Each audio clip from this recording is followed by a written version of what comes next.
today's video, we are going to learn that there can be a creator and that the earth is at the center of it all. This worldview naturally changes our perception of everything.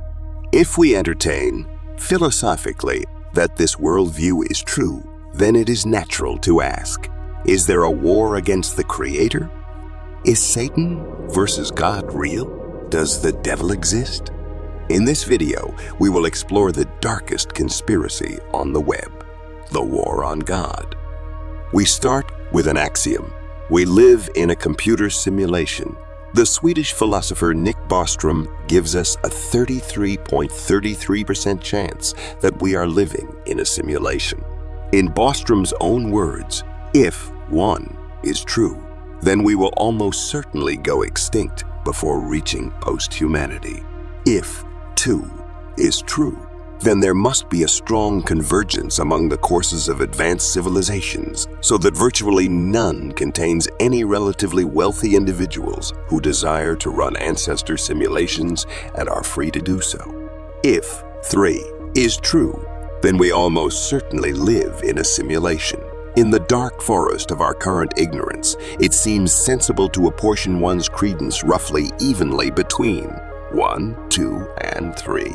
This text is taken from Are You Living in a Computer Simulation? Here's my take on it.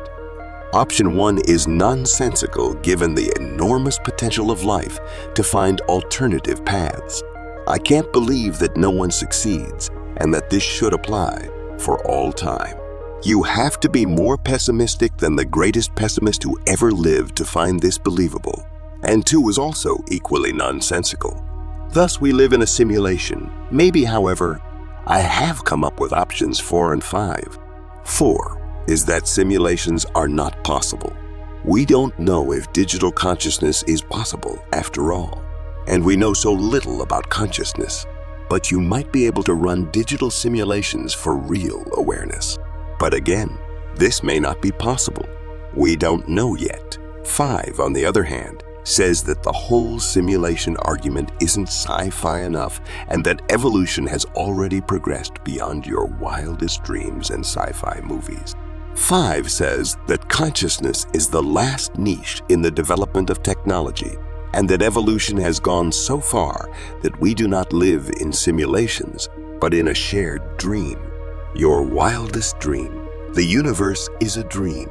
Imagine if you're the most powerful alien in the multiverse. Wouldn't you turn everything into a dream? Because in the worst case scenario, you wake up and everything is fine. Anyway, for this dark conspiracy to work, we upgrade our previous axiom to this: the universe is a dream. The following conspiracy theory you are about to hear is my own synthesis of bits of information I have gathered over the years. That is to say, this is not a work of fiction, but rather a detective work to try to find out what is really going on. That said, I certainly haven't hit the nail exactly on the head. That is, I can't have stumbled upon the real truth of the universe, as that would be madness. But who knows? Maybe I have. Anyway, the story you are about to hear is based on philosophy and experiences of people. It's not a fabrication unless the people lied. However, the story is synthesized, so in that sense, it is made up. This is his story, that is, Adam's story. Let's get started. How deep does the rabbit hole go? Deeper than you can imagine. We start with David Icke and his tales from the time loop. In David Icke's own words, the subconscious mind created a dream world that was to become a nightmare. 7 months after this experience in Brazil, I came across an ancient Hindu myth. It said human consciousness had begun as a ripple that decided to leave the ocean of consciousness, the timeless, space, less and eternal. When it awakened to itself in this disconnected state, the myth said it forgot that it was part of the infinite ocean and felt isolated and separated. This is basically what the voice told me had happened. And as these words were being spoken, I was shown scenes from the Disney cartoon movie, The Sorcerer's Apprentice, in which the sorcerer had created an entity to do all the jobs he didn't want to do. but then the entity had taken over events and become the sorcerer's controller. Subconscious mind created the Matrix time loop as a predictable, familiar world, but it had lost control. To recap, Mother Ayahuasca, who is a female entity many seem to report in their DMT journeys, told Ike what's really going on. How should I say it so that everyone understands? Bowser has invaded the Mushroom Kingdom. Imagine playing a game as a child and it turns out that Super Mario has more in common with reality than the theories of modern scientists.